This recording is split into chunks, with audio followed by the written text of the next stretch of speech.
Welcome to Using an Engagement Pyramid to Refine Your Website Strategy. I am Laura S. Quinn. I help nonprofits build websites in two different ways. I am a coach and guide for nonprofits who are thinking through web projects and working on them. And I do full-scale website strategy for larger nonprofits and larger sites. So what are we going to cover? We're going to start by just briefly defining what an engagement pyramid is, and then look at the pre-work you need to do, the goals and audience work that's really important to have come first. We'll look at creating your pyramid, and then dive into using it to define a strategy. Let us dive in. What is an engagement pyramid? So we're going to talk through, so there's a lot of text on this particular engagement pyramid, and we're going to talk through that in more detail.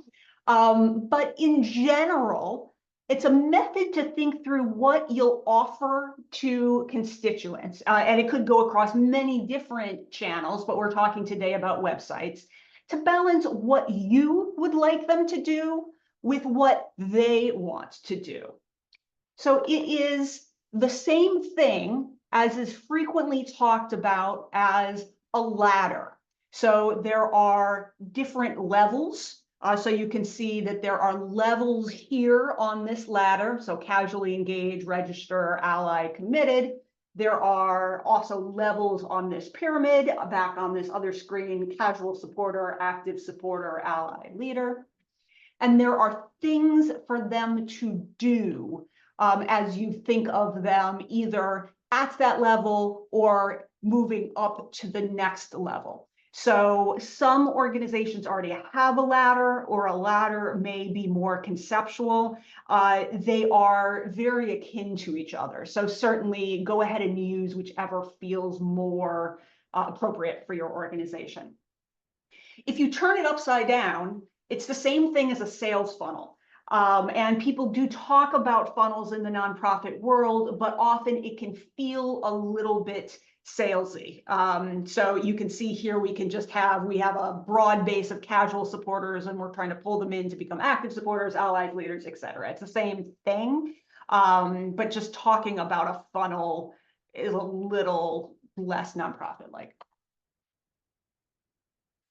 All right, what do you need to define before you can really start to engage with your pyramid? So you need to define your stakeholders. So you need to define who is going to be involved in this process. And that can be potentially you alone, although that's not ideal. That can be not this many people. That can be, ideally you have 3 to 5 maybe in a cohort. This is far too many people, and it's going to really break down and bog down the process. So thinking through who's a stakeholder, how will you make decisions? If you're a big organization, this could be a sizable effort in itself. You want to brainstorm your potential audiences. So you want to brainstorm your audiences, put them all out potentially on a board. So for instance, here it looks like we may have an advocacy law organization, perhaps. So policymakers, individual donors, individual advocates, staff at partner organizations, pro bono lawyers. Approximately prioritize them and define the top 2 or 3 as your core audiences. You simply can't focus either a pyramid or your website on everyone, or you're basically, in essence, focusing on no one. You then want to think through what your goals are for each priority audience. What would you like that audience to actually do? What actually moves the needle for your mission? So yeah, you might want them to read an article, but that there's probably something in the world that would, so you're hoping to teach more people about the environment. or you're hoping to actually inspire them to take a course or join a cohort to improve health equity in their area. What do we want them to do that's meaningful to us? And then what are some things that are potentially useful? So we'd like them to join e-news, we'd like them to tell a colleague, we'd like them to introduce us to funders. So I have luck with this, or I have success with this type of format in prioritizing goals. And then thinking through your audience's goals. What do your audience, each of your core audience, want from the website? So ideally, there would be actual research involved here. So there would be interviews with 4 to 5 people in each area, in each type of audience. There would be perhaps a website intercept pop-up survey. So for instance, like what we're seeing here. If whether or not you have research, you at least want to make sure that you get agreement from your stakeholders on your goals for your priority audiences. Sorry, their goals, your priority audience's goals, and your goals for them. So something like, here's another Miro board, which you see I do. It's just also a useful illustration. So for each audience, kind of who are they as people? What are their goals? What content do they want? So as people, they are not dying to go to your website. They are not dying to sign up for your newsletter. They are more likely to be looking for ways to help their grandfather. They are looking for ways to make a real difference in climate change. They are, they have goals that are outside direct support for your organization. What content do they want? What actions do we want them to take? I don't always use precisely these labels on the boxes. Sometimes it's useful to think through what's the labels on the boxes that are going to be most useful for your organization. All right, and that's the pre-work that, and even just doing that pre-work by yourself to think through what are the types of things that are going to inform the pyramid. That's the pre-work that's going to really help you with success. Let's talk about creating your pyramid. All right. So what might the levels be for your organization, and what type of activities would be included? We're going to talk through this idea of level 1, 2, 3, and 4 for your pyramid. And you should tailor your pyramid to suit. You want to think through, is 4 actually the right number of levels for you? You should absolutely think through the names used for each level. So there's not, I wouldn't just take what I've got here and slap it on for your organization without making sure you don't have other labels already that might make more sense. And if you're talking about a ladder or a funnel already, you should definitely use that and not introduce another framework. For some organizations, it might make sense to create multiple pyramids for their, so we have 2 or 3 key audiences. It could conceivably make sense. It probably would make sense to do 3, but conceivably to do 2. If there is almost no overlap between your goals of the organization for them or the audience's goals for the website. All right, let's talk about levels of a pyramid. So I've named these with conceptual names, which you almost certainly don't want to use with your organization. I'll then talk through an example of one with real names.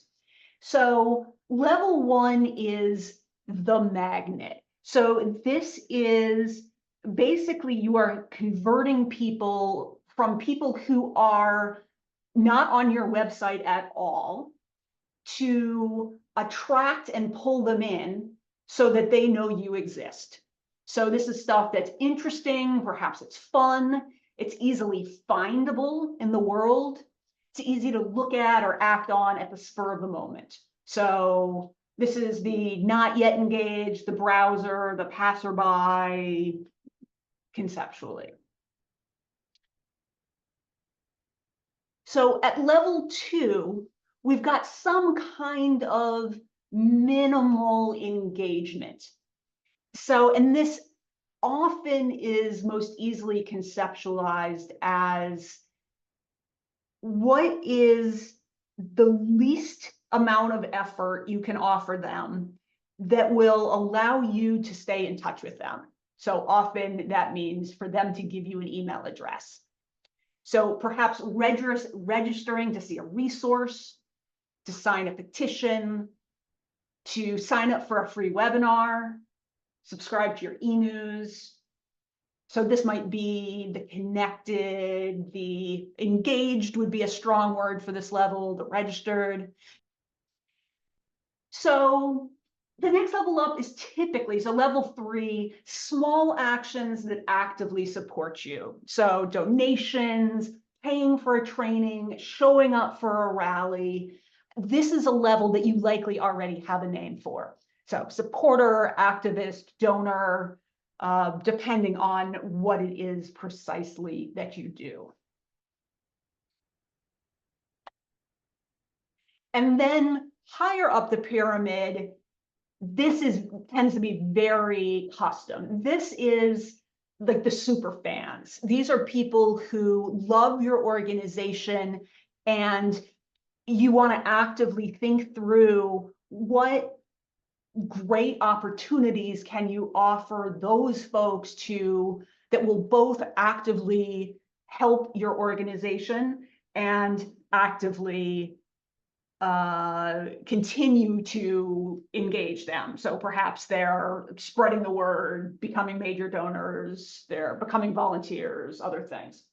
And this often takes you outside the realm of a website. You should absolutely be thinking about a engagement pyramid that for the website that will propel people off the top of the pyramid. So here it is all together. We've got the first level, which is pulling people in who aren't aware of your website at all. Level 2 is trying to give them some minimal action so that you can reach out to them again. Level 3 is then engaging them in something that is meaningful. And level 4 is now kind of super fan territory, propelling them into really valuable supporters of the organization. Here's an example. This particular organization, this is an organization that works with individual activists to work on climate change. So their initial level to try to, let's call this, I don't know, follower. So these are people who are simply finding them. So they're reading their article, they're taking a quiz or survey. This following on social isn't technically a website action, but maybe the website caused them to follow on social. So then let's call this engaged. They had many levels, or they have many levels. And so this is actually potentially a more aggressive interpretation of the next step. So making a gift, a small gift, is in fact something that, because they were broad-based and a lot of people just kind of heard that, they also had a big name, people had heard of them, making a gift is actually fairly far down their pyramid. So basically making a gift, signing a petition or a pledge, subscribing to e-news are all kind of a minimum engagement type thing. As they move up to become supporters, this becomes reliable activists, reliable donors, so like recurring donors. Chapter members, they were looking to move people to become members of a local chapter of their organization. Become chapter or outreach leader. So people who had specific roles, this was coordinated through a website, they're not their public website, to who was going to be leading what and doing what. And then they had many more beyond the scope of digital communication. So in fact, those chapter outreach leaders were prospects for speakers and prospects for taking national training and a whole bunch of other things. So they had whole programs that was specifically dedicated to chapter members and chapter leaders and moving them upwards into, even more roles. So what are we going to do with this to say, is my website doing everything it could to take advantage of this pyramid? Or if I'm creating something new, to create a strategy. So level 1 is your outreach focus. So as you're thinking about what is on your homepage, what you're optimizing for in SEO for Google, what you put in social, things like interesting articles, fact sheets, quizzes, polls, fun videos. I put here whatever you can get SEO for. So this has a huge overlap in search engine optimization. Whatever it feels to you like you can interest people in is a key target here. Interesting photos, memes, libraries of information. Obviously not, you wouldn't want all of this. You'd want to select the things that make sense for you. If you don't have any level 1 content, if you look at this and I'm like, well, I don't got that.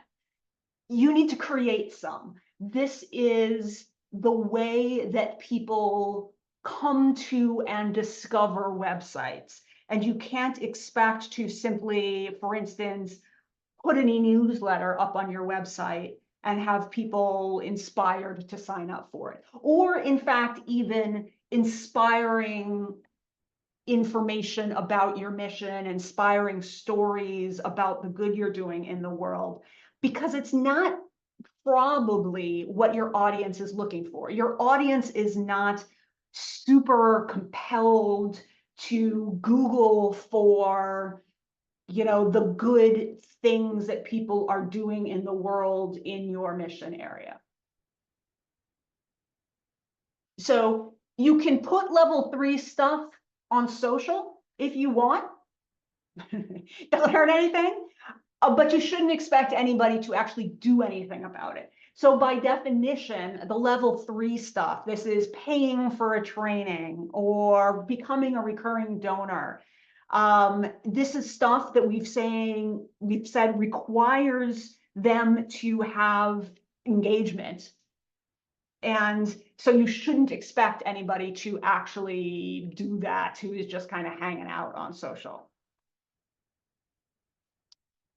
So then you want to, on your website, you want to connect level 1 to level 2 to make the direct chain for them. For example, if they've come in to look at an interesting article, can you put something there that's going to ask them to register or to give their email address for something?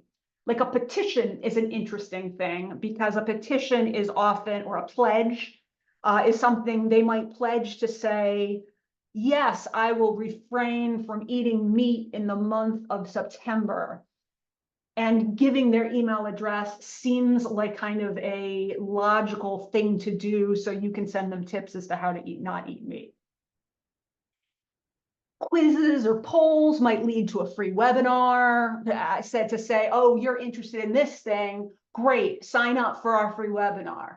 A library of information. Oh, if you're interested in information, we've got new information coming out all the time. So memes are a little harder. Maybe they go through an interesting article. So, okay, you were interested in our meme about reproductive rights. Here's an article about how it's under jeopardy in our actual area. Download a report about advocacy stance for a particular political candidate. I haven't talked specifically about political campaigns, and I know that it's the season in which people are thinking through small sites for political campaigns, and all of these absolutely apply. So thinking through what's an article, especially for local candidates, a local topic that is going to get the people you think that might support you. And then how can you encourage them to sign up for more of the same? You want to create pathways to level 3. So you want to define what would reasonably entice a level 2 supporter to level 3. The reasonably here is because I find that people often are kind of doing some fairy tale thinking here, in that, oh, a bunch of people who get information about, from our executive director as to what we're doing every month will be compelled to donate at year end. And that probably is true for some, but you probably will have to work a little harder to do a lot. So if they did a petition, okay, we want to maybe try to entice them from the petition to be on eNews. So there's a drip email campaign to get them onto eNews. Then potentially we want to get them to contact their rep or get a donation. So we want to work them up a ladder or up a pyramid. From a free webinar, perhaps we entice them to sign up for an eNews, or perhaps we try to get them to sign up for a paid webinar or a course on that same kind of topics. Email is your best friend here, by far the best way to convert. So it's why level 2, I was focused on getting email addresses, because when you get from level 2 to level 3, trying to get from level 2 to level 3, sending people targeted emails with authentic and worthwhile things to do is going to be the pathways to level 3. Level 3 and level 4 are about relationships. So an e-newsletter worth receiving, or maybe not an e-newsletter, maybe tips. So tips that they can put into action in their community, or doing kind of what they would like to do or you would like to do. Make them feel involved in what you're doing. Make a direct ask to do the action to step up a level. So it's well proven that folks who put out an email that says, will you make a recurring donation, is much more likely to get recurring donations than to alienate anybody. They'll alienate a few people, but they'll get more recurring donations. So it is worth doing to the right people. So do it thoughtfully. And speaking of thoughtfully, one-on-one communications may be very helpful. So thinking of level 3 to level 4. So level 3, again, is people who have already, paid money or made some kind of significant, probably to them, investment. So trying to convert them up to, sorry, I was just looking for a pyramid. Here we go. Trying to convert them to, for instance, become a chapter outreach leader, or become a super fan of some sort by whatever means. So to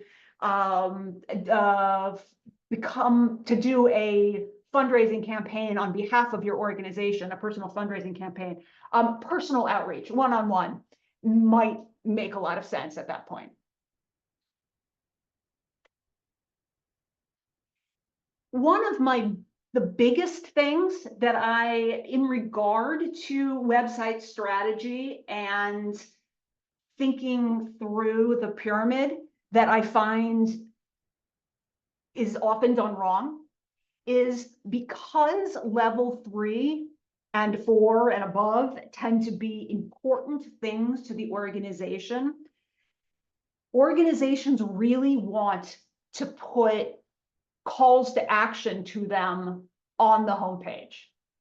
And this is like an outreach on social media. You can do it if you want, but it's just a waste of space. No one is kind of, and I put the example here of our 1-week national leaders training in California. No one is cruising by the website to say, oh, what is this organization about? And being like, oh, let me go to their 1-week national leaders training in California. So you should absolutely preserve the room on the website to talk about what it is you do in a very clear way, and then have level 1 or level 2 things. It might be important to showcase that your organization does that work, and if that's the case, you want to create impact stories about it instead. Let's talk a little bit about a pyramid and how it translates to strategy. So we looked at this one very briefly. So this is an organization, as I mentioned, that does education for climate advocacy and tries to convert people to advocates, both being very kind of lightweight online, low touch online advocates, to very, community leaders and speakers on behalf of the climate. So, and this is an organization I actually worked with. So what we did for this is they already had a lot of articles, and in fact, they had a lot of videos. But they had them just kind of around. What we did is we specifically paired those with petitions and pledges. So we said, okay, every article is on a topic, and each topic has a petition or a pledge that goes with it. Making a gift, because this is an organization that has some name recognition and does just get small gifts, was simply an overall thing to have in the nav bar on every page. Because people were reading articles, and we decided to double down, I already had staff writing articles. We decided to double down on these great educational articles and to get people in the door in that way. So people who are searching on climate issues or searching on ways they could help would find the site through those articles. That was also a way to get them to subscribe to updates. So to subscribe to hear new information. And we also did this by topic, because logically there are many people who are involved, who are interested in just, environmental health advocacy and not all environmental advocacy. We then very much took a targeted approach by email to this next step up. So there were pages on the website to encourage people, and reliable donor, every time someone made a gift, they were encouraged to become a recurring donor. But the rest of these were targeted email approaches to try to get somebody who was already active to do more, somebody who is already quite active, who's an ally, to become a leader, etc.